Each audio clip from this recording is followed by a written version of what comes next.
Hallo und herzlich willkommen zu diesem Video, in dem ich mal wieder etwas Lebenszeit gegen Wissen eintauschen möchte. Es gab ein IP Adapter Plus Update, das ist auch schon wieder ein bisschen was her. Ich bin leider noch nicht dazu gekommen, ein Video dazu zu machen, das hole ich jetzt nach. Und zwar Matteo, der Entwickler, hat auf seinem Channel Latent Vision ein Update-Video dazu veröffentlicht. Verlinke ich euch unten in der Beschreibung, könnt ihr auch gerne reinschauen. Da sind auch noch ein bisschen mehr Infos drin als die ich jetzt behandle. Ich habe mir hier mal zwei coole Neuerungen rausgepickt, beziehungsweise eine Erneuerung der Node selber, aber auch eine neue Technik, die er vorgestellt hat, und da schauen wir mal rein. Zusätzlich möchte ich noch ein bisschen Updates zum letzten Video geben, was ich hier auf dem Channel veröffentlicht habe zum IP Adapter. Da sind mir ein paar Dinge runtergefallen, beziehungsweise Matteo kam danach auch auf unseren Discord gehüpft und hat uns noch ein bisschen aufgeschlaut, und die möchte ich euch auch noch mal gerne mitgeben. Und ich würde sagen, wir steigen da jetzt ein. Ich zeige euch noch mal kurz, was ich hier überhaupt meine. Wenn ihr den ComfUI Manager habt, geht auf Install Nodes, sagt IP Adapter, und das ist dann hier oben der ComfUI IP Adapter Plus. Über den sprechen wir. Da kommt ihr auch auf Matteos GitHub-Seite. Hier sind auch die Videos und sein Channel verlinkt. Schaut da ruhig mal rein. Wie gesagt, ist ein Update zu einem anderen Video, was ich schon gemacht habe. Da könnt ihr auch noch mal gerne reingucken. Ist wirklich eine super Node und eine super Technik, um erstaunliche Bilder zu erzeugen. Gut, wenn ihr das dann installiert habt, dann springen wir mal rein in die erste Info, die ich euch noch mitgeben möchte. Und zwar, der IP-Adapter, den bauen wir ja eigentlich immer so ein, dass wir dann sagen, Apply IP-Adapter, zieht man hier raus, wählt sich das Model aus, was man haben möchte. Nehmen wir mal das Plus-Model.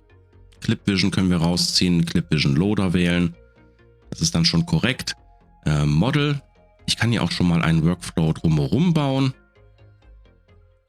Wir nehmen gleich mal das Ref Animated. Ich nehme diese VAE. Clips gibt -2. Positive und Negative lassen wir mal leer. Sonst bleibt alles wie gehabt. Und hier hinten ziehen wir uns mal einen. Ich nehme direkt einen Sampler Advanced. Da kommen wir gleich zu. So, mal eben zurechtklicken hier und wir sagen hier Preview schon mal. Dann funktioniert das Ganze. Beziehungsweise ich baue mir auch schon mal direkt eine Image Save. Hieß die Image Save? Jo. Das ist die Image Save Node. Das ist nämlich praktisch. Hier kann ich einen Ordnernamen eingeben. Und ich kann hier sagen, Embed Workflow False. Den brauche ich nämlich nicht für diese Bilder. Und dann können wir starten. So. Um ein Bild hier reinzuladen, haben wir ja immer gesagt, Load Image. Ach, hier ist noch eins von meinen alten. Ich ziehe uns mal dieses hier rein. So. Und dann haben wir hier einfach gesagt, wir ziehen das Model hier runter und dann darüber. Und dann funktionierte das Ganze ja schon. Eine wichtige Info ist, wie ich finde, dass aufgrund vom Clip Vision die Bilder immer auf 224 x 224 Pixel runtergerendert werden. Jetzt haben wir hier 300 x 300. Es wird halt alles runtergerendert, weil Clip Vision sonst damit nicht arbeiten kann. Und deswegen gibt es ja auch hier die Prepare Image for Clip Vision Node, wo wir das Bild hier reinziehen können. Und dann hier rüber. Ich nehme noch mal ein anderes. Ich nehme noch mal das Bild hier. Das ist ja nun ein bisschen größer und ein bisschen breiter. Das ist ganz schön groß. Und es bringt nichts, wenn wir große Bilder in den IP-Adapter reinladen, weil es wird, wie gesagt, immer wieder auf 224 x 224 Pixel runtergerendert. Und deswegen benutzt ruhig die Prepare Image for Clip Vision Node, um dann auch zu sagen, welchen Bereich ihr fokussieren wollt in dem Bild. Und wenn möglich, und das würde ich jetzt sagen, gilt für alles in ComfUI, wenn ihr irgendwie eine Skalierung benutzt, nehmt immer den Langsource-Filter. Es gibt meistens Bcubic, gibt es meistens, dann gibt es noch hier Nearest Extract und so, Box manchmal, Bilinear, wenn es geht, immer Langsource. Da hat Matteo in seinem Video am Ende auch nochmal ein Beispiel mitgemacht. Allein durch das Langsource-Filtering kriegt ihr wesentlich mehr Crunch ins Bild und wesentlich mehr Schärfe. Aber ich zeige euch das mal eben, wenn wir hier nämlich sagen Preview Image und ich schalte mal eben diese beiden Nodes hier aus mit Steuerung M. Dann gucken wir uns das mal an und hier sehen wir 224 mal 224. Das ist nämlich die Größe, mit der ClipVision arbeitet und also denkt nicht, dass wenn die Bilder größer sind, die ihr hier reinschmeißt, kriegt ihr auch mehr Details raus. Das ist leider nicht so. Es ist auch nicht benötigt, wenn wir mal ehrlich sind. Es funktioniert 1A auch so, wie es ist. Aber die Node hat durchaus ihre Daseinsberechtigung. Vor allem, wenn wir jetzt sagen, wir möchten hier Left nehmen, dann sehen wir hier, hat er den Klecks genommen. Wenn wir sagen, wir möchten Right nehmen, dann nimmt er hier diesen blauen Klecks. Und wenn wir hier sogar sagen Center, dann fokussiert er auf die Mitte des Bildes. Deswegen haltet euch immer im Hinterkopf, große Bilder bringen nichts, also nicht mehr Details oder sonst irgendwas. Und diese Node hier ist durchaus wichtig anzuwenden, um dann nochmal den Fokus auf ein Bild zu legen. Wir können ja auch noch ein bisschen Sharpening drauf klatschen. Dann wird das hier auch nochmal ein bisschen schärfer. Aber nichtsdestotrotz bleiben wir im 224 x 224 Bereich. Gut, die anderen Neuerungen werde ich euch im Laufe des Videos noch mit einschmeißen, weil das passt dann so ein bisschen besser in den Ablauf rein. Ja, ich würde sagen, wir fangen mal an mit der größten Neuerung, die die Suite hier jetzt erhalten hat. Und zwar, ich kann hier erstmal ein bisschen mehr Platz schaffen, beziehungsweise weniger Platz schaffen, aber dann wird es übersichtlicher. Machen wir das mal irgendwie so. Bisher war es ja so, dass wir hier den Apply IP Adapter haben. Ich habe gerade Energy Drink getrunken, ich habe ein bisschen Pappmaul, Entschuldigung. Und wenn wir dann mehrere Bilder reinladen wollten, Load Image, so, nehmen wir nochmal das von eben, schwupp, so, dann haben wir das ja so gemacht, indem wir einfach gesagt haben, wir wollen ein Image Batch dafür benutzen, wir ziehen das Bild rein und von hier aus gehen wir in den Apply IP Adapter und damit haben wir diese beiden Stile kombiniert. Und wenn ich das jetzt mal starte, er muss jetzt nochmal kurz das Model laden, dann werden diese beiden Eindrücke, Stile zusammengemischt. Der IP-Adapter beschreibt halt, was er da sieht, wenn man es mal so salopp ausdrückt und wandelt das dann in Informationen für den Sampler um. Das macht das ClipVision hier. Wir erinnern uns, Clip ist dafür da, Text zu beschreiben. Und jetzt haben wir hier so eine grobe Mischung. Ist ein gutes Beispiel geworden. Wir sehen das Bild unserer Frau zusammen mit diesem Ölstil, aber im Ölstil trotzdem noch diese Pencil Sketch dabei und das Ganze ohne Prompts. Also wir haben jetzt diese beiden Stile gemischt. Und was wir da machen konnten, war, wir können hier eine Noise noch hinzugeben. Das ist eine Noise Injection an der Stelle auch. Und die sorgt dafür, dass wir noch mehr Details im Bild kriegen. Das sieht man hier ziemlich gut, dass es wesentlich feinkörniger geworden ist und detaillierter geworden ist. Hier würde es sich jetzt auch anbieten, wieder die ClipVision Node einzubauen. Das können wir ja nochmal eben machen. Hier, Prepare for ClipVision. Dann ziehen wir das in den Batch 1. Und es ist ein bisschen unschön, aber ich denke, wir kriegen es raus. Und wir sagen, wir wollen jetzt den Fokus auf den linken Bereich legen. Jetzt würde ich erwarten, dass wir ein bisschen mehr Rot kriegen. Ja, wir haben jetzt hier den roten Klecks. Wenn wir es auf den rechten Bereich legen, würde ich diese blauen Kleckse ein bisschen mehr erwarten. Hat jetzt nicht so gut geklappt. Ja, hier sieht man es ein bisschen, dass das Farbschema so ein bisschen ins Blaue driftet, weil wir jetzt hier diesen Bereich haben. So, und die Neuerung, ich nehme die mal raus, damit wir es ein bisschen übersichtlicher fürs Video haben. Die Neuerung, die wir jetzt haben, ist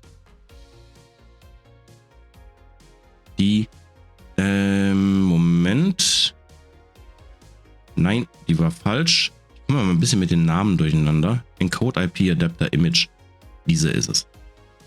Übrigens, zweiter Punkt, den ich noch von Matteo im Discord gelernt habe, ist, diese Noise Injection ist gekoppelt mit dem Weight.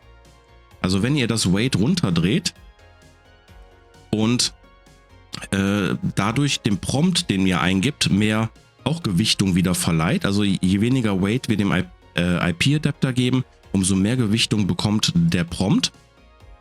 Dann drehen wir allerdings auch diese Noise Injection an der Stelle runter, weil die gekoppelt ist mit den Werten aus dem Weight. Ne? Nur, dass man es im Hinterkopf hat. Gut, wir können diese Node hier eigentlich mal wegschmeißen. So, ziehen die dafür rein. Jetzt brauchen wir gleich doch ein bisschen mehr Platz wieder. Und das ist jetzt eine der großen Neuerungen oder eigentlich die große Neuerung. Was wir jetzt nämlich machen müssen, ist, wir müssen das Clip Vision hier reinpacken. Wir können uns allerdings das Batch Image an der Stelle sparen. Ich ziehe die beiden Bilder mal ein Stückchen hoch. Und jetzt können wir die Bilder direkt in die Encode IP Adapter Image Node reinschmeißen. Hier hinten müssen wir dann noch eine Node hinzufügen, die nennt sich Apply IP Adapter from Encoded. Das brauche ich aber ganz schön viel Platz hier. So, und hier haben wir wieder unser Model. Das heißt, wir ziehen das Model jetzt in diese Node rein und von da aus in den Sampler. Den IP-Adapter ziehen wir jetzt hier rein und die Embeds, die wir aus dieser Node kriegen, kommen hier rein. Und hier haben wir auch nochmal ein Weight für alles zusammen. Aber das Interessante an der Stelle ist, dass wir jetzt sagen können, wir wollen auf die 4 Images, die hier zur Verfügung stehen, unterschiedliche Gewichtungen legen. Das heißt, wir können jetzt sagen, das hier ist Image 1. Ich mache das mal ein bisschen so. Ne? Image 1 soll an der Stelle ein bisschen weniger Gewicht kriegen, sagen wir mal 70%. Und Weight 2, also das Bild, soll nach wie vor 100% haben. Und hier ist schon die dritte Info, die ich euch mitgeben möchte. Das wurde auch in den Kommentaren erwähnt. Vielen lieben Dank dafür. Wenn wir hier oben das IP Adapter Plus Model auswählen oder irgendeins von diesen Plus Models, dann müssen wir hier auch IP Adapter Plus auf True setzen. Das hat auch einen Einfluss auf das Speichern der ganzen Geschichten. Ne? Ich habe ja im letzten Video gesagt, wir können unsere Embeddings, die wir hier erzeugen, können wir auch wegspeichern und später mit einer Load Node wieder laden. Das heißt aber, wenn ihr ein Plus Model benutzt und das wollt ihr wegspeichern, dann müsst ihr hier auch vorher den IP Adapter Plus auf True setzen. Erst dann funktioniert das. Beim Laden ist es nicht mehr so wichtig, weil wir beim Laden ja hingehen und sagen, wir möchten die Embeds direkt dann hier oben in den Apply IP Adapter from Encoded reinziehen. Allerdings beim Speichern ist es wichtig. Deswegen ist es vielleicht auch ganz gut, wenn ihr hier dann also nicht nur IP Adapter schreibt, sondern dann auch sagt IP Adapter Plus und dann den Namen des Models, welches ihr euch wegspeichern wollt. Oder nicht des Models, sondern des Embeddings, um hier korrekt zu bleiben. Dann wisst ihr auch, dass ihr hier an der Stelle ein Plus-Model benutzt habt und vor allem andere wissen es dann auch. Obwohl es für die anderen wahrscheinlich dann nicht mehr so wichtig ist. Ne? Die können das halt einfach hier in den Apply IP Adapter reinschmeißen und müssen sich keine Sorgen mehr drum machen. Trotzdem finde ich so eine gewisse Naming Convention an der Stelle da doch nicht verkehrt. Gut, die schmeißen wir nochmal wieder weg. Und jetzt gucken wir mal, was unsere Einstellungen hier machen. Wir haben gesagt, Weight 1, genau, Bild 1 wollen wir nur 70%, Weight 2 100%. Wir benutzen ein Plus Model. Genau. Jetzt hat er auch wieder ein tolles Bild gemacht. Wir müssen mal gucken, ob wir das noch ein bisschen besser forcieren können an der Stelle. Ja, hier sieht man es. Wir kriegen zwar trotzdem noch Farben, nichtsdestotrotz kommt die Charakteristik vom Pencil Sketch wesentlich stärker durch. Ich kann ja noch mal ein Stückchen weiter ranziehen hier. Können wir einmal so geht das schon. Wenn wir jetzt hier sagen, wir wollen den nur mit 20% hinzufügen, dann kommt der Pencil Sketch wesentlich stärker durch. Wir können natürlich auch hier sagen, wir wollen den Pencil Sketch weniger haben und dafür das Ölgemälde mehr. Dann drehen wir Weight 2 runter. Und dann kommt er ein bisschen durcheinander hier mit den Anzeigen. Ja, ist ein bisschen besser geworden, aber wir sehen, wir sind deutlich mehr im Bereich des Ölgemäldes anstatt des Pencil Sketch. Auch hier können wir Neues hinzufügen. Das machen wir einmal. Okay, das ist jetzt nicht so schön geworden. Ja, das ist auch weit entfernt von schön, aber man sieht, was bei rauskommen kann. Es ist halt wieder ein bisschen knackiger und körniger geworden. Ne? Und auch hier, wie gesagt, die Noise hängt an den Weights. Jetzt könnt ihr denken, okay, wir haben hier aber nur 4 Images und ich möchte aber mehr haben. Das ändert aber nichts daran, dass ihr trotzdem noch... Nein, ich suche mal so danach, sonst bin ich lost im Menü. Wir können nach wie vor uns Image Batches machen und die nur auf Weight 1 legen. Das funktioniert nach wie vor.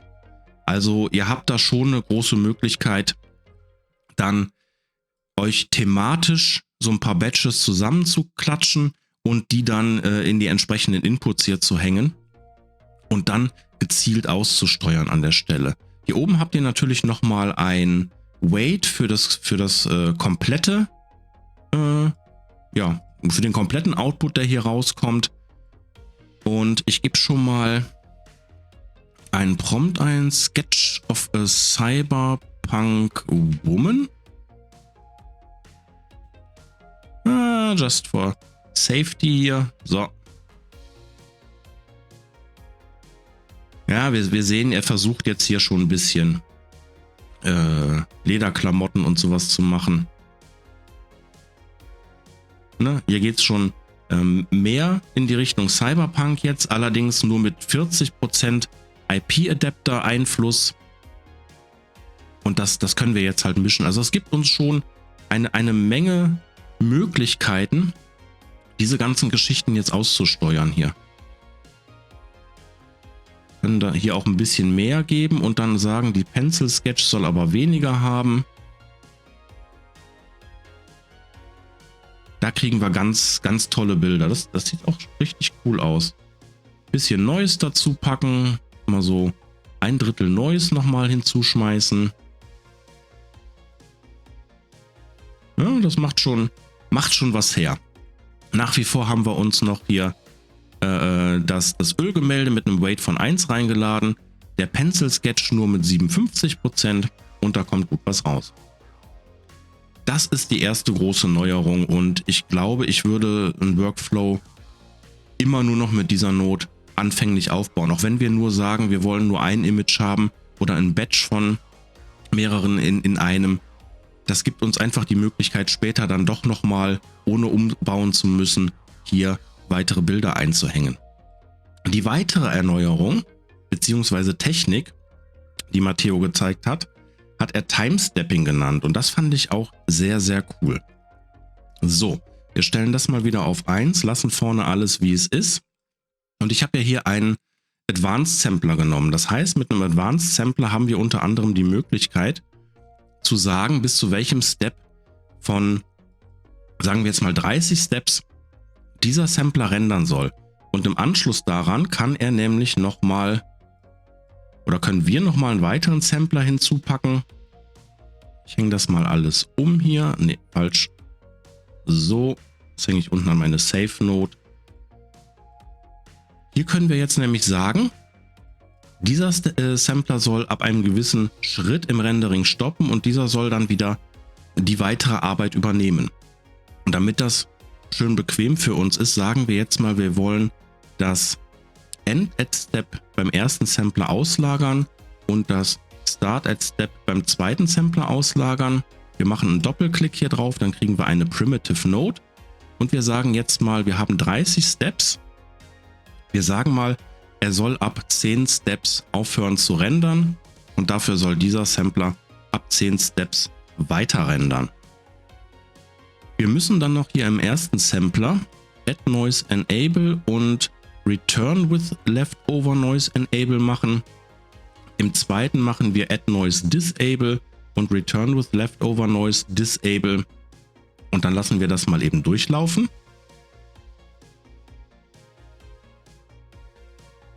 Na, das sieht ja furchtbar aus. Habe ich irgendwas falsch gemacht? Wir haben hier einen falschen Sampler. Nochmal probieren. Sieht immer noch furchtbar aus. So, fertig. Ja, ganz dumm. Ich habe hier 20 Steps gemacht und nicht 30 wie hier im vorigen. Also würde man eigentlich auch noch empfehlen, wir nehmen die Steps hier raus, wir nehmen die Steps hier raus, wir klicken doppelt auf Steps, sagen hier, nein, sagen hier 30, so, und hängen die Steps hier auch noch rein. Dann kann sowas nicht passieren. Die kleinen Details sind es manchmal, ne? So, also, ne, ich hatte nur nicht auf 30 Steps gestellt. So, und Timestepping. Matteo hatte Timestepping genannt. Und das finde ich ziemlich cool, weil er hat es jetzt nämlich so gemacht, dass er gesagt hat, er möchte, um dem Model ein bisschen mehr Stil oder ein bisschen mehr Raum zu verleihen. Ich denke ja schon in Stilen. Ich mache das mal so. Ich will nämlich diesen Ölstil rausnehmen und ich möchte nur unsere Pencil Sketch haben an der Stelle. Wir machen nämlich jetzt Folgendes.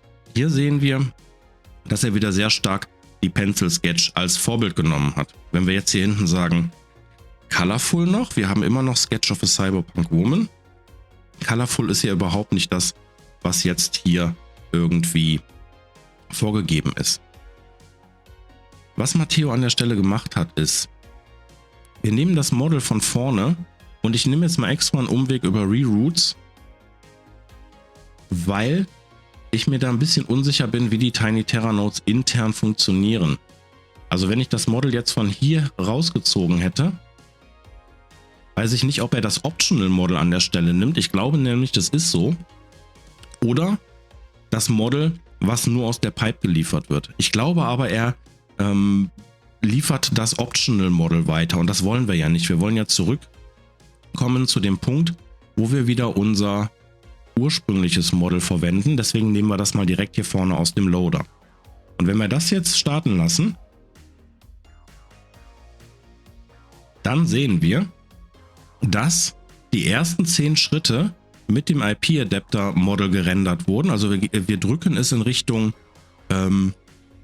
Pencil Sketch, aber danach für 20 Steps übernimmt das reine Base Model wieder, in dem Fall Ref Animated, und wir kriegen schon eine Zeichnung an der Stelle, allerdings mit mehr Einfluss vom Ref Animated selber. Und hier können wir jetzt auch nochmal sagen, wir wollen die Hälfte aller Steps mit dem IP-Adapter Model machen.